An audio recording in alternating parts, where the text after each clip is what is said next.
me. There we go, that should be fine. Okay.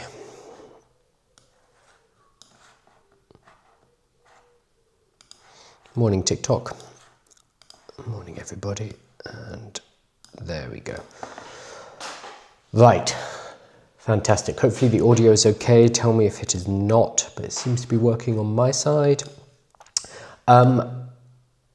Welcome to AI with Kyle. It is Tuesday the 6th of January, Epiphany apparently. I'm in Cyprus right now and everything is closed because it's the Epiphany.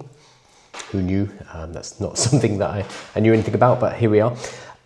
Today, again, there's very little AI news. So what I'm going to be talking about is actually the same as what I'm going to be talking about later today, which is AI workshops, going and educating businesses about artificial intelligence. I'm giving a workshop later today at 6 p.m. UK time. I'm currently in Cyprus, so I'm a couple of hours behind, but it'll be 6 p.m. UK time. You can get there if you go to aiwithkyle.com/webinar, and you can sign up for the webinar tonight, which is going to be 6 p.m. or on Thursday. I think we have about 200 people coming tonight, or RSVP tonight, so that should be good. And also Thursday, there's an available webinar as well, totally free, and that's going to be live. None of this pre-recorded stuff, and I'll be answering questions and running through some information.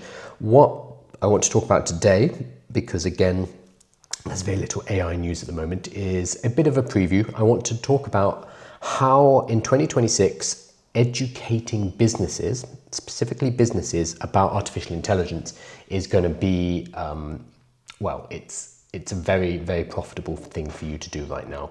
Businesses are starting to take this very seriously now, and they realize that they actually have to get an ROI, a return on investment, from artificial intelligence. Last couple of years, they've kind of been playing around. Now they're getting to the sharp edge. They're realizing this is very, very important. Good morning, Tamas. How are you? Happy New Year, 2026.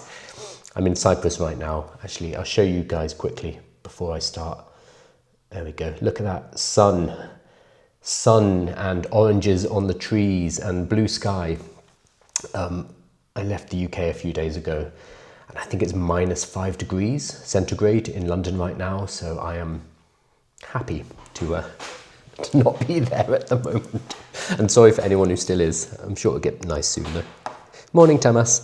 Right, cool. So what I'm going to do, I'm going to run through, let me get rid of my cursor. My vibe coding tool is flagging stuff up in the background.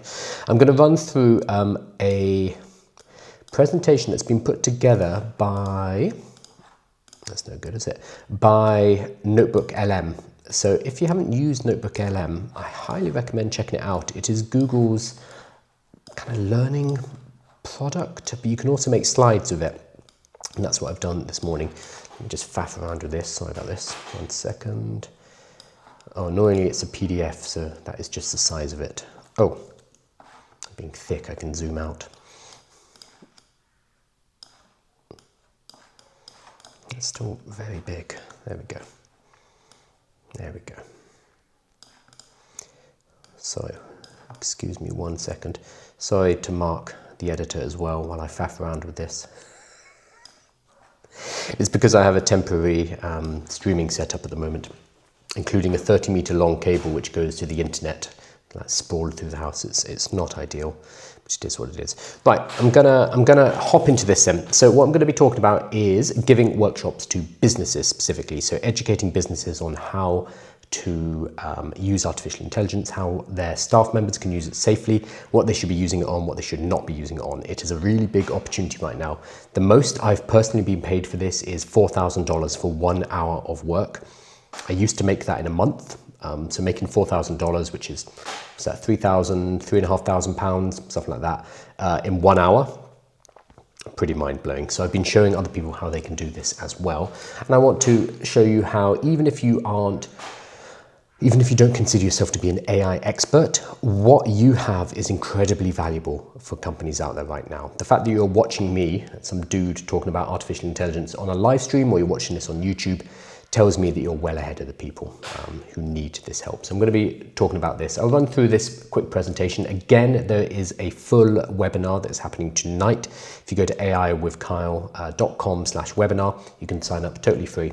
But I'm going to give you a bit of a preview right now. And this is Notebook LM. So Notebook LM put together these slides for me and they look great. So how can you make $1,000, $2,000 per hour teaching businesses how to teaching businesses about artificial intelligence? It's very possible. I have about 150 students and a lot of them are out there doing this right now. And myself, I charge about $2,000 per hour on average. $4,000 per hour has been the most I've charged. That was a large group of people. I'll talk about how that's possible because that seems wild. It seems like a lot of money, but I'll show you the mathematics behind it. Okay, so right now, in 2025, we saw a lot of big companies, huge companies, using artificial intelligence and making a mess of it.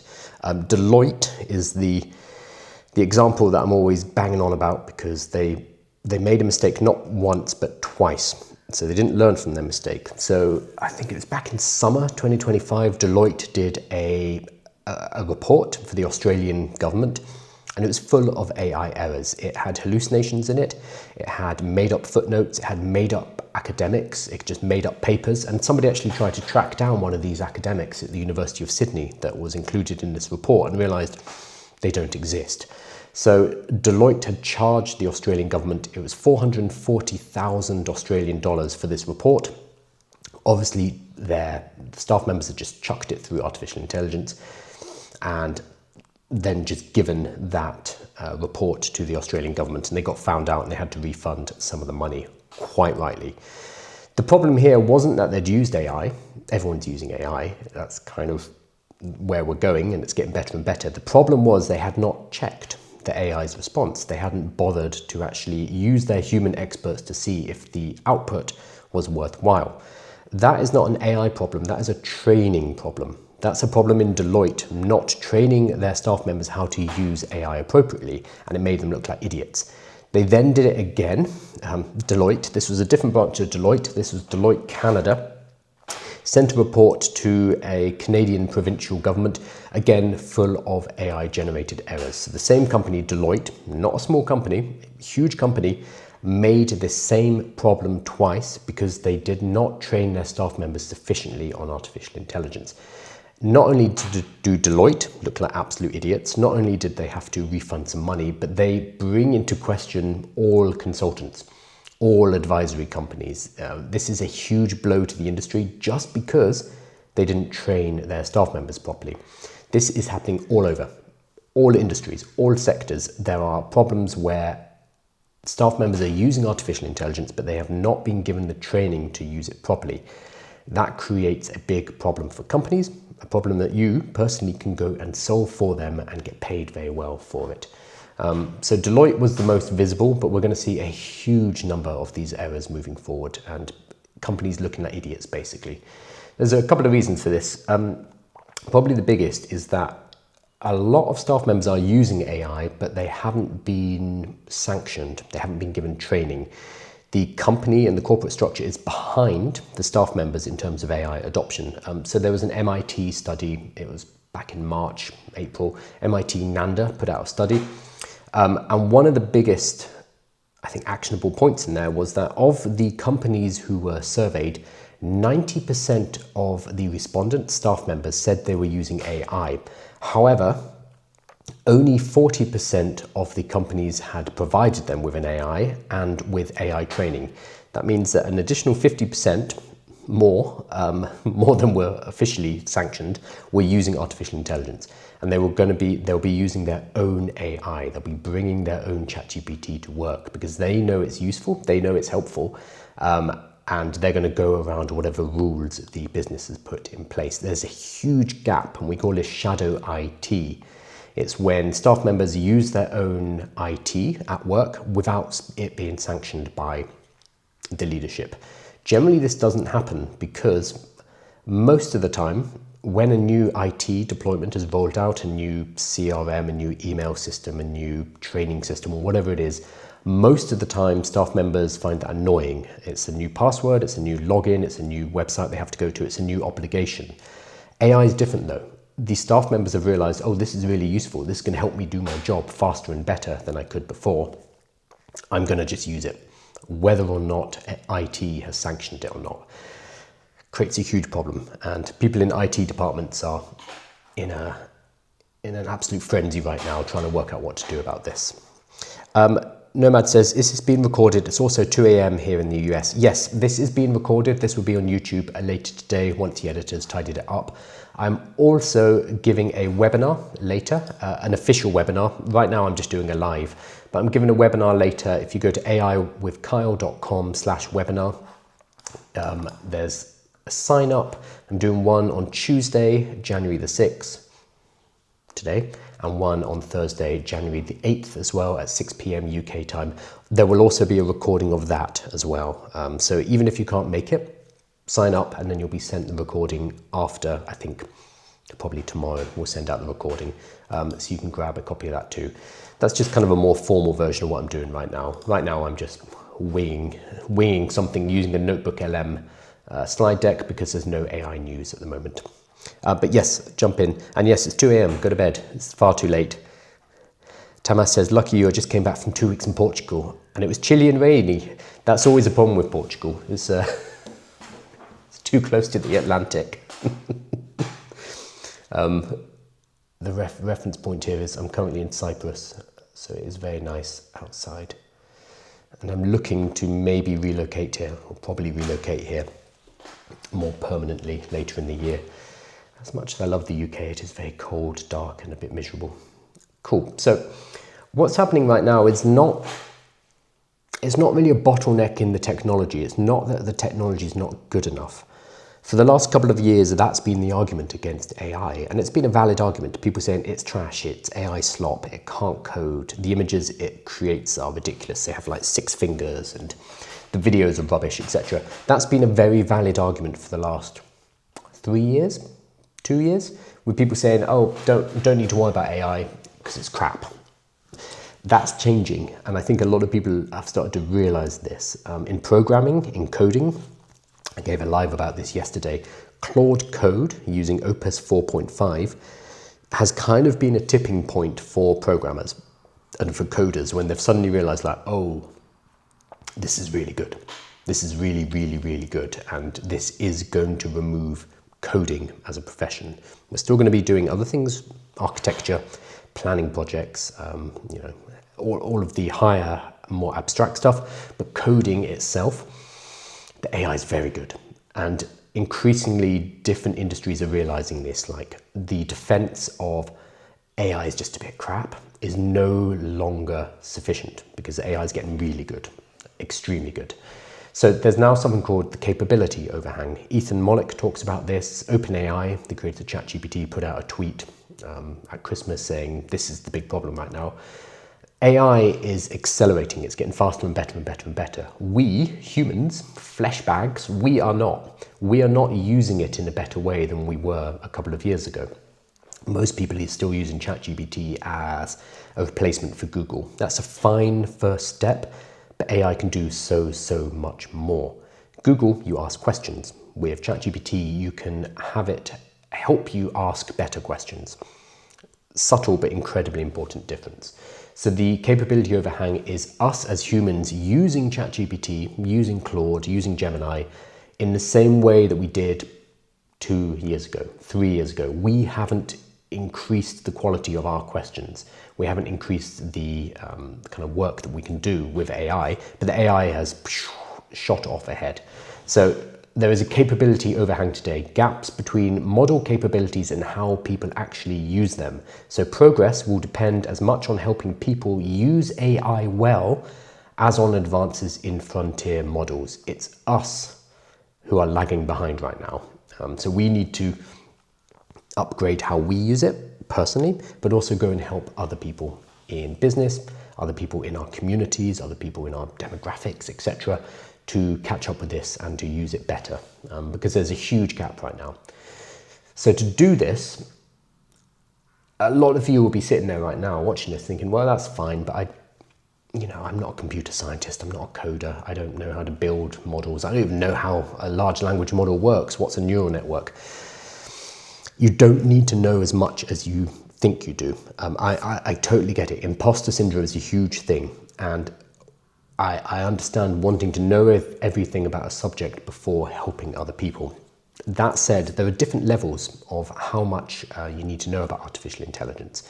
In the same way that we can use the internet on a daily basis without necessarily knowing the ins and outs of how that works, it's the same with artificial intelligence. Like if I asked you now, what does HTTPS stand for? What is a URL? What does that actually mean? Most people will be like, I have no idea. It's the same with artificial intelligence. We don't necessarily need to know all of the inner workings in order to be able to help people use artificial intelligence better. Again, with a car, I don't know how a combustion engine works, internal combustion, but I can drive a car. That's fine. So there are different levels of abstraction. And as long as you can meet people where they need help, you can assist them. In fact, having too much in-depth knowledge kind of gets in the way when you are educating people. There's a story I like to tell of a charity I worked with. I went and talked to the kind of board of directors, the trustees of this charity, and they'd had some AI training from KPMG. KPMG had given them some money, given them a training package, and sent along an AI expert. The guy was an old white dude, surprise. He came in, he had 2 PhDs, he had written a textbook on machine learning, and he came in, he started talking to them about backpropagation, gradient descent, neural nets, how LLMs actually work, the how of AI. Fascinating stuff, really interesting stuff, and I definitely recommend learning about that because it's interesting, but it's not useful. It is not useful for using ChatGPT, Claude, Gemini on a daily basis. You don't need to know all of that stuff in order to get good results. So this guy came in, wowed them with his knowledge, probably felt great about himself and left, leaving them feeling that AI was technical, it was complicated, it required them to know mathematics.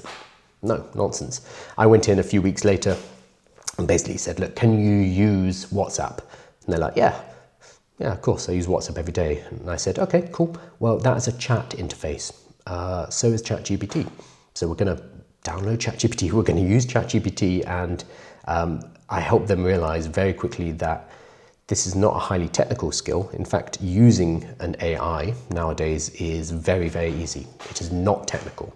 So you could see the lights in their eyes kind of lighting up like, oh God, I can use this. I can use AI. And from there, because it had been unlocked, because they realized this is not a highly technical skill, this is about communication, this is about chatting, they started to go into higher levels of understanding. But first they had to get through that barrier. A lot of the trainers out there, a lot of the educators out there don't help the people who need this the most, the people who are scared of the technology, the people who have mental barriers and blocks. You don't throw knowledge at those people, you help them emotionally, you help them with the basics, you help them get started, and then they can learn more about it later. Very, very, very different way of educating. We don't have enough of the people who are focusing on the emotional and focusing on the basics.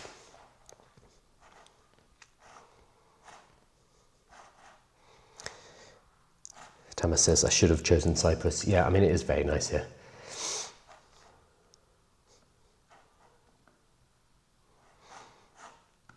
Just looking at the questions. So your USP, your unique selling point right now in 2026 is not going to be your technical knowledge. It's not going to be how good you are with artificial intelligence. It's going to be combining AI and your skill and your ability with AI with your domain expertise, your industry experience, your personal life experience. It's going to be combining those things and then becoming the person in the middle, in that intersection, who's going to help with the translation between. So this could be somebody, this could be focusing on an industry. Let's say you are a teacher. You could become the person who helps teach teachers how to use AI, for example. That's pretty much a wide open space. You can create content on TikTok, on YouTube, you can create courses, you can create guides, you can give workshops, etc., etc. That is a space that is open for you right now. Or it could be a demographic. You could be talking to your people, whatever your group of people are. If they are not getting help in artificial intelligence, if that you see them falling behind, you can go and help them. That could be parents, for example. I have a trainer I work with who focuses on parents and children and helping them to use artificial intelligence intelligently and safely. That again is a niche.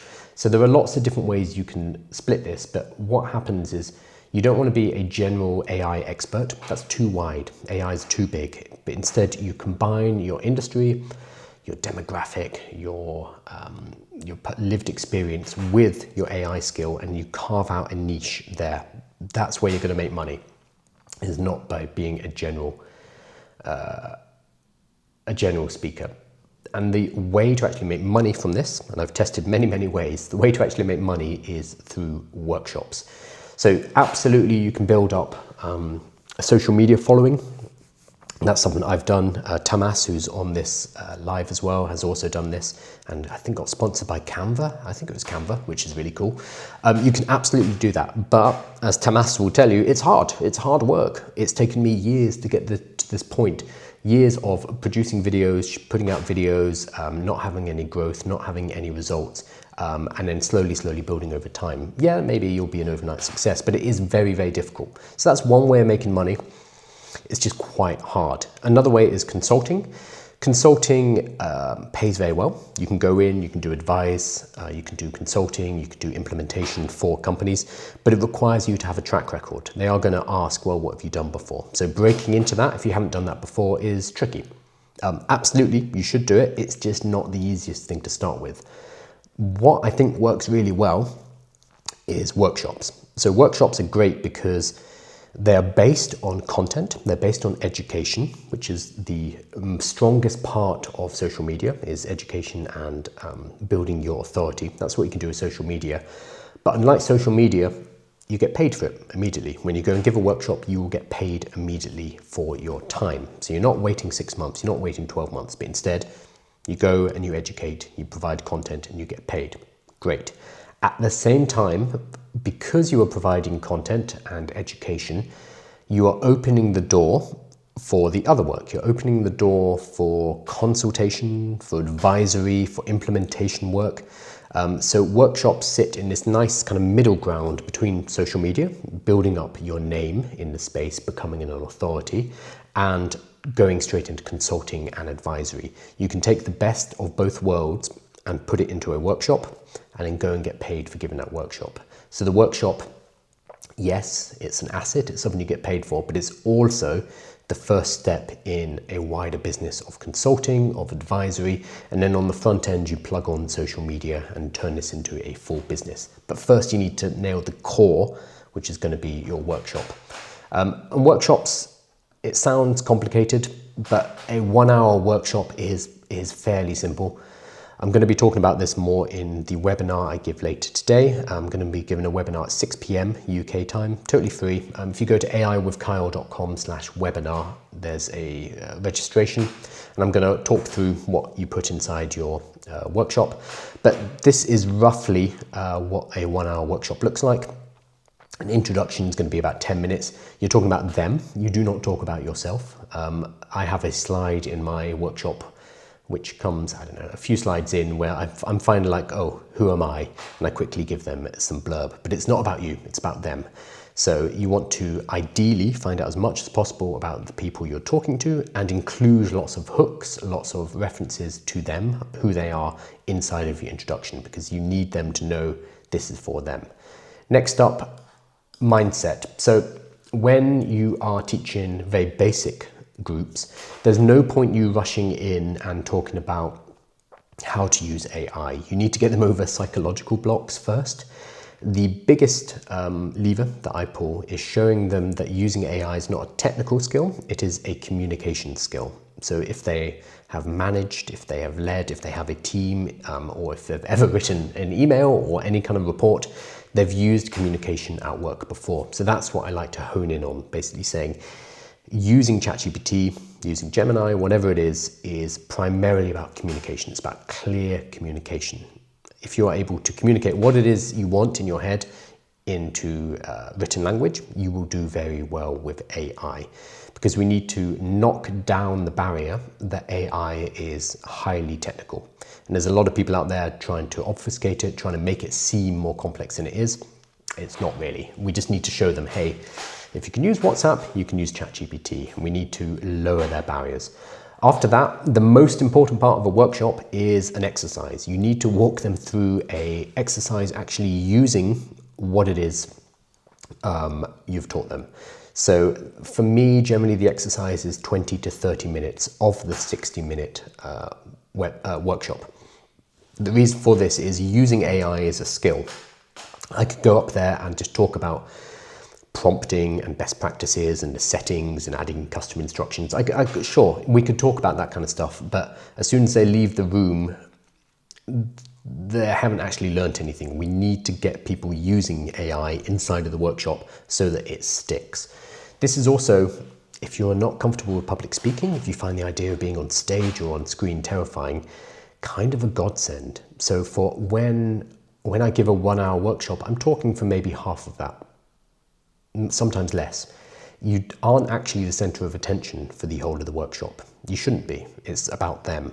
So the majority of it should be an exercise. And if you nail the exercise, I'll talk about this more in the webinar later tonight, but if you nail the exercise, the rest of it's pretty easy. After the exercise, I will talk about the stuff that the employer, the person who's paying me, wants me to talk about, which is safety. So how to use AI safely. So again, I'm going into a workplace, I'm talking to their staff members. They don't care that much about the safety stuff. That stuff's kind of dull, but the person who's paying my invoice, they do. So I need to cover it. So I'll talk about safety, I'll talk about whatever the company's policies are. I'll get it from the company and basically present it. And then talk about specifically how AI can go wrong, what its limitations are, how to learn what AI can do, what it can't do, and how to tell the difference. Super, super important, but kind of boring stuff. So I leave that for after the exercise. The exercise is high energy. And after that, we kind of say, okay, sure, right, let's bring it down, and we talk about safety. And then finally, wrapping up is 10 minutes. So this is kind of it. 60 minutes is not a long time for a workshop, not a long time at all, especially if your exercise is 20 to 30 minutes. However, you can get paid $1,000 per hour for giving this workshop. And the great thing about it as well is once you have created your workshop once, you can go and give it to multiple companies and you can get paid $1,000, $2,000 for giving this workshop, this 1-hour workshop, again and again and again and again. It's an asset, which is really, really, really powerful. I know though that me just saying, oh, just go and give workshops, it'd be great, you make loads of money. There'll be half of you out there will be thinking, oh yeah, I can do that, that's no problem. I don't mind standing on stage. I don't mind holding attention, talking to a room, that's no problem for me. The other half though will be terrified about this, and I feel you. I am naturally very introverted. Getting up on stage, doing lives like this did not come naturally for me. However, it is a skill that you can learn. Like anything, it's just about repetitions and putting in the reps. I'll talk about this more in the webinar tonight, but there's a confidence ladder that you can build up where you're basically going from free, familiar faces online, and they're the main ones. You start with free, familiar faces and online, because that's kind of the easiest. And then you work your way up the ladder. So you maybe start charging, maybe start doing it on stage or in front of a room. You start to do it to companies you don't know, etc. But you move up step by step by step by step, and that allows you to build up that confidence. You will also, as you get a bigger reputation, you'll start to do bigger rooms. The largest room I've given a workshop to was about 400 people, 500 people. If I had tried to do that at the beginning of my journey, I think I would have physically been sick. Like, no joke, it would have had such a physiological effect on me that I would not have been able to get on that stage because it would have been too terrifying. But I worked my way up to that. That, by the way, is how you command larger fees, because if you are talking to 400 people and you're charging $4,000, That's a lot of money for you as an individual to be taking home. $4,000 for 1 hour of work is a lot of money for one person. However, if you're talking to 400 people, that's $10 per person. That's cheap. So that's how you start to reach the kind of highly paid workshops. Generally, though, you'll be charging $500, $1,000, $1,500 per hour initially. And again, if you're talking to 50 people in a room, which is a smallish company, $1,000 for 1 hour of your time, that's $20 per person. That's not much. That's not much for a training budget. Oh, thank you for sharing the live, Aunt Patty. Can you do your workshops online or are they all in-house? Really good question. Both, basically. So I know a lot of people who only do online, and that is absolutely fine. Generally, you get paid less if you do them online, but then you're not traveling, you're not having to kind of set up. So you can literally sit at your computer, bam, bam, bam, and do the workshop and you're done, which is fantastic. And you can do multiple workshops in a day. I personally much prefer doing in person, which I would never have thought I would say because I used to hate public speaking, but I personally enjoy doing that. So what I personally do now is I take the in-person ones when they are in foreign countries that I want to travel to. It sounds terrible, but I've kind of combined it with that. That's because I have another business and workshops are one part of the business, so I have to be selective. But I know a lot of people who do them online. You will charge less, but the setup's a lot easier. They're both fine.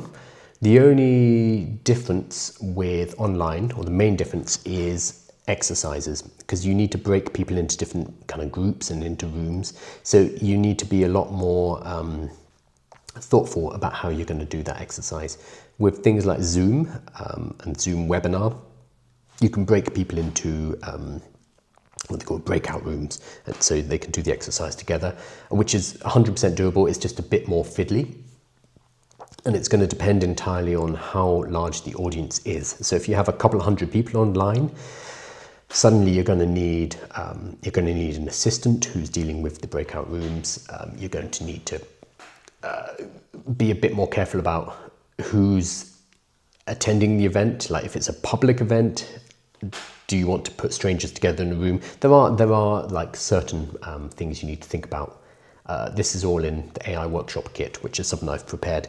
But whereas if you are in person, you can kind of just control the space a bit more.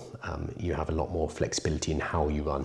And it's a lot easier just to say, okay, you 5 over there, you 5 over there, you 5 over there. Whereas online, it's a lot more technical. That's the main difference though. So I personally prefer in person, but they're both very, very, very possible. Cool. So I'm actually going to be giving a not a workshop. I'm going to be giving a webinar about workshops later today. So if you go to aiwithkyle.com/webinar, you can sign up. It's going to be at 6 p.m. UK time. I'm doing another one on Thursday, 6 p.m. as well. Totally free. I think we've got a couple of hundred people coming tonight, so it should be fine. And it's going to be live. You can ask me questions and I will be running through various bits and pieces. I also have a whole course which you can grab if you go to aiwithkyle/workshop. Is that right? Yeah, aiwithkyle/workshop. That will bring you into this masterclass, which has a video walking you through some stuff. It has sign up links for the webinars, and it also has a whole mini course for you to work through, including a couple of interactive tools I've built which can help you do things like structuring a basic webinar as well. So that is aiwithkyle.com/workshop. That's totally free, but do try to come to the webinar as well. It should be a fun one later tonight. Now what I'm going to do is I'm going to hop back to the questions because I totally ignored them. Sorry, when I'm in a flow, it's tricky to go back and forward, but I will now do that. Let me just pop onto there. Let me just go back. Here we go. Thank you for your patience.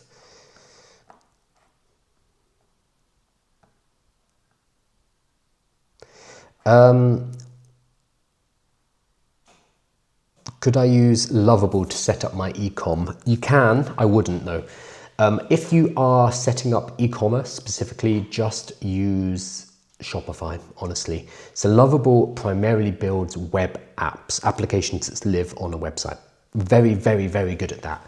However, Lovable pages by default will not show up on Google. They will not be indexed by Google. The reason for this is a bit technical, but web apps don't render. They do not show to Google when Google comes knocking on your website.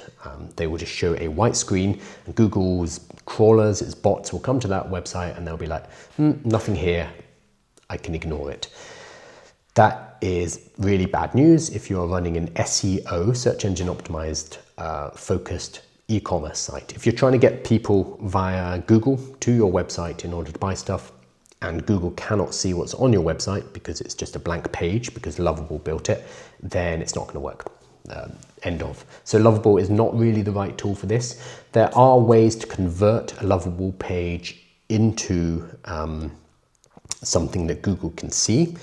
Without getting too technical, you can convert it from client-side rendering, CSR, to SSR, server-side rendering. However, that's kind of like a patch job. That's a workaround which could be avoided if you just built using something that Google can see in the first place. So 100% you can do it, it's just a faff. So I wouldn't recommend Lovable for anything where you need search engine optimization, where you need to be visible to Google. It's perfectly fine for web apps, and if you're driving traffic from social media, if you're driving traffic from adverts, etc., no problem. If you are relying on Google to send you traffic, it's not the way. So I'd use, honestly, for e-com, instead of building an e-commerce platform from scratch, I would just use Shopify. Shopify is still very good, and it would do the job. Building e-commerce using Lovable is just going to be, it's just going to be a lot of work, and it's very high risk as well, because if somebody enters credit card details and it doesn't work, that's bad. So I would use Shopify. You could also use Squarespace, Wix. So Wix now own Base44, which is a vibe coding tool. Wix actually purchased it. So again, that could be something you look into. But with these businesses, it's I get the appeal. I want to vibe code everything myself now because you can, and it's really exciting. But sometimes you need to step back and think, well, should I bother doing this, or should I just pay Spotify $10 a month or $20 a month and then have a stable foundation for my business instead of trying to build it myself? It's something that I need to control myself on a lot, because I find myself being like, ooh, I could just build this whole analytics package, or I could just build this. Yes, we can now, but should we? And not always is the answer. So what's the cheapest way to create a website for a small business with AI? If you're just doing a website, you probably don't need AI. That said, cheapest way would probably be right now to use anti-gravity. So anti-gravity is from Google, and it is currently free. So pricing is free on the individual plan. You can download this and use, I think it gives you Gemini 3, Claude Sonnet and Opus, and GPT OSS, that's the open source ChatGPT. It gives you access to these. So this is a vibe coding tool. It is currently free. You will need to host your website. So whenever you have a website, the files themselves, that's one thing. So all your HTML, your CSS, JavaScript, whatever, you have a bunch of files. Those bunch of files need to live on a server. So you will still need to pay for a server somewhere. But you can get that for $10, $20 a year. It shouldn't cost that much money, but you will need to do that. But right now, probably anti-gravity, because it is free. It will not always be free, so I would jump on it now, personally. Your advice to someone still late in using AI who's not a programmer or anything like that? Don't worry, most people are still late. Most people are still using ChatGPT as a Google replacement, which it's a good start, but there are many more things you can do with it. If you actually go, if you're feeling really behind right now, if you go to AI with Kyle, I have a challenge. It's a 5-day challenge, basically helping people get AI ready. My goal is to help 1 million people get AI ready by 2023, and we're already at 250,000, so we're doing okay. Basically walking you through how to think about AI. So yeah, I don't just want to give people a bunch of prompts or anything like that. I don't think that's very useful, but instead helping people to remap kind of their mental model of how we access information, what we can do with AI, what we shouldn't do with AI, etc. So this free challenge is available on AI with Kyle, and that's a good starting place. And if you do that, honestly, you'll be ahead of about 90% of people. A lot of people are not using AI any differently to how they used Google. They're basically using it as a Google replacement, and it is so much more than that.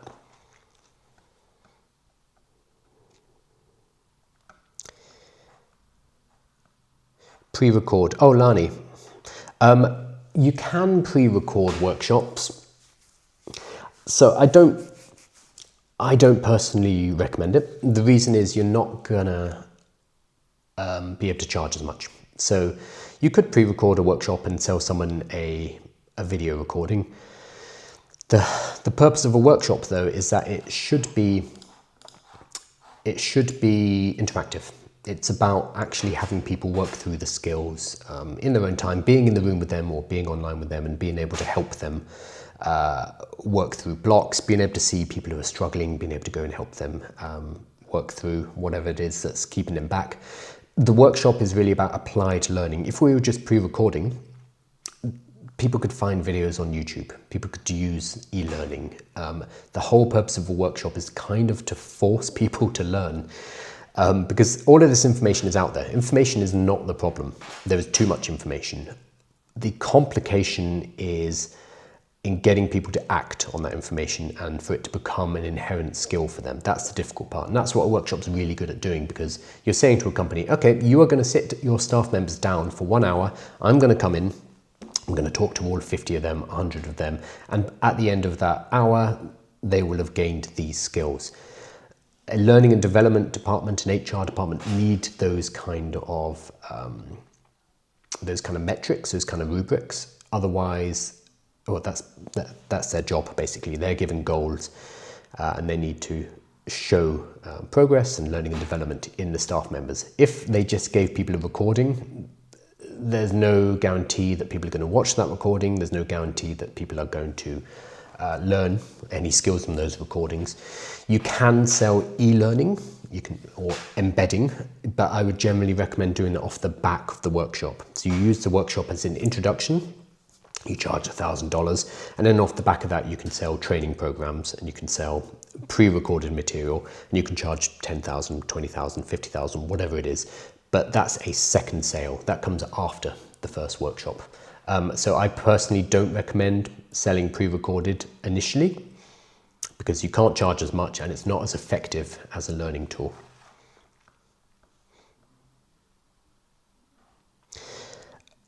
What's the next day after January the 2nd? So this is the AI workshop kit. So the AI workshop kit we're kicking off, this is a bit of a preview, but we're kicking it off next Monday, January the 12th. Basically, I license out my materials. So all of my workshops, there's about 5 different workshops there that you can use, as well as the systems for marketing, the systems for getting clients, and a community and lives and a 30-day launch plan and a whole bunch of other support materials to actually help you build a business out of this. So that is launching next week, is the next cohort. Lani is saying, when's the next one? There is no plan as of yet. We do them, last year we did 4. We did 4 of them. So the next one will probably be in March or April. But yeah, this is the big one, January the 12th. So yeah, the next one is not scheduled in. Danny says, I'm going to check it out today and I'll try for this evening. If you cannot make the webinar this evening, then we will send out the recording. So even if you're registered, you'll get sent the recording, and then you can watch it in your own time. So definitely register, and then at least you'll have the recording. Shopify has AI set up now as well. Yeah. Awesome. Kyle's course looks great, was inside last night, amazing value, awesome. I vibe coded a dental app in Replit and was too scared to deploy in case there were tech issues. Yeah, I get that for sure. You need to do testing, basically. What I'd recommend is finding a beta testing group. If you look, I've always written something about these things. This happens when you write this much. If you look at, here we are, if you go to aiwithkyle.com/courses, the AI summer camp, I think it might be in this one, part 5. Yep, part 5 talks about finding beta testers. Yeah, here we go, beta testers. So finding your first 10 testers and then using these people to test for you. They also become your first customers. So this goes through all of the different ways you can get testers and then how you convert those testers into sales later down the line. So that is AI with Kyle courses, 10-week summer camp, part 5. Talks about finding the testers and getting people in. You can also use AI to test for you, but ultimately you need to get it into the hands of people because people are a lot more unpredictable. People will use your app in ways you would never have thought. There's also something called PostHog I highly recommend. So PostHog is actually free. And you can talk to Replit and say, hey, I want to integrate PostHog. Oh, this isn't it. So posthog.com. Basically, a snippet of code will go inside of your application, and you can track how people are using your app. You can actually have it simulate like where they're going, what they're clicking on, etc. So you can watch people and see how they behave. So definitely check out PostHog. You can also kind of set up optimizations and tests in there as well. So you can test like your onboarding flow, for example. Very, very, very cool. So what I would do is I would talk to Claude and say, hey, this is my app.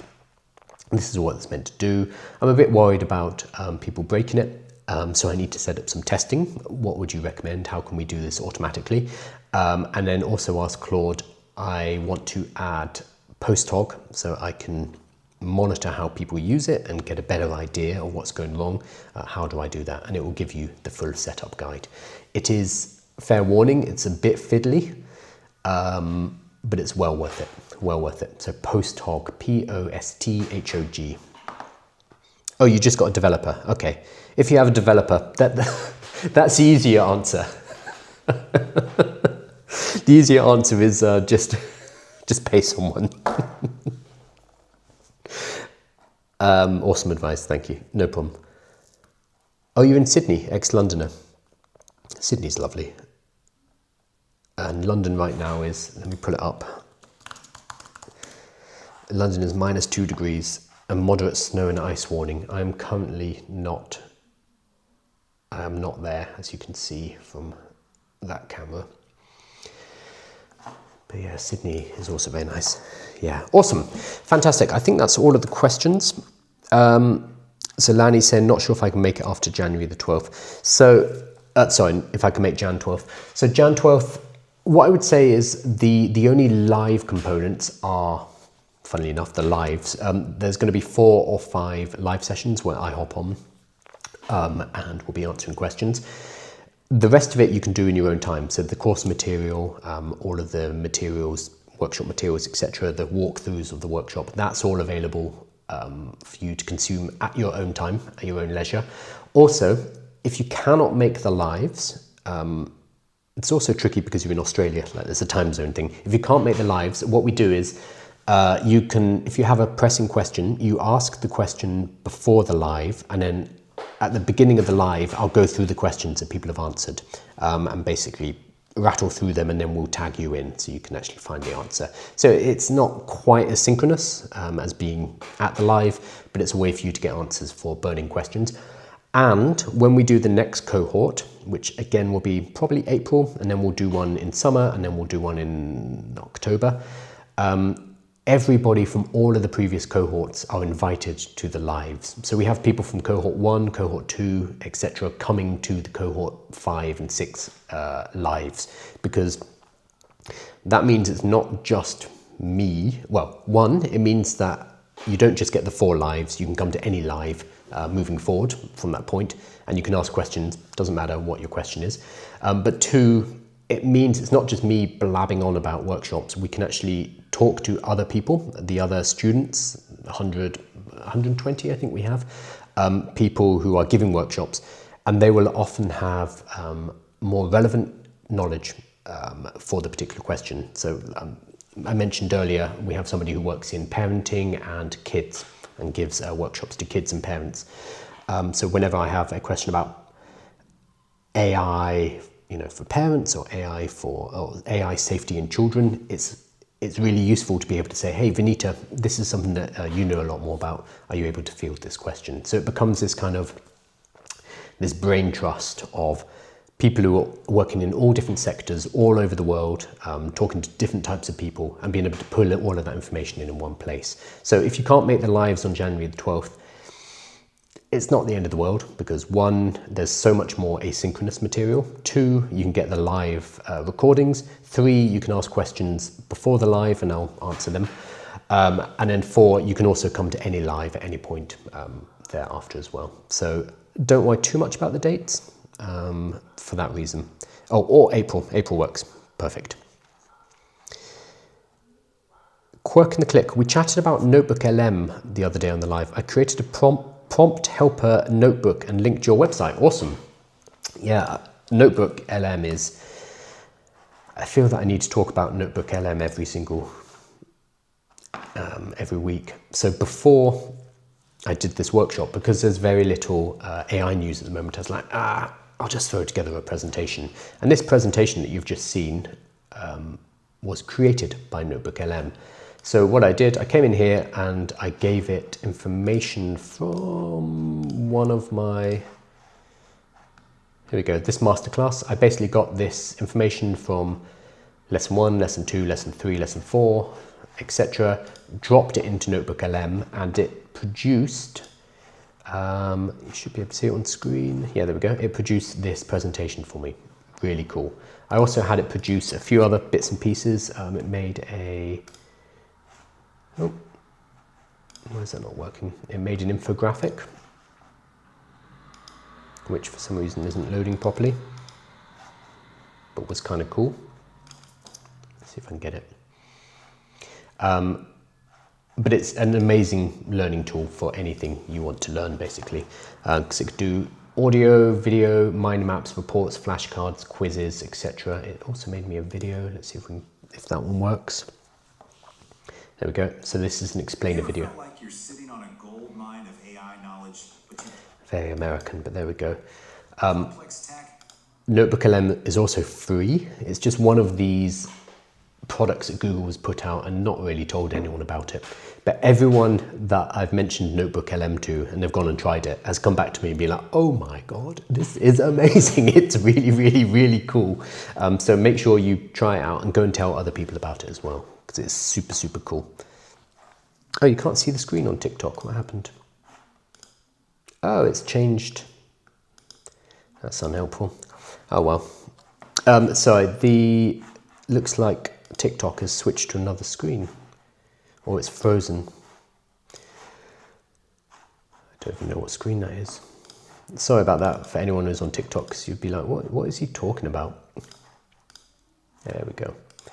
Ah, that's annoying. So TikTok didn't see the beautiful notebook.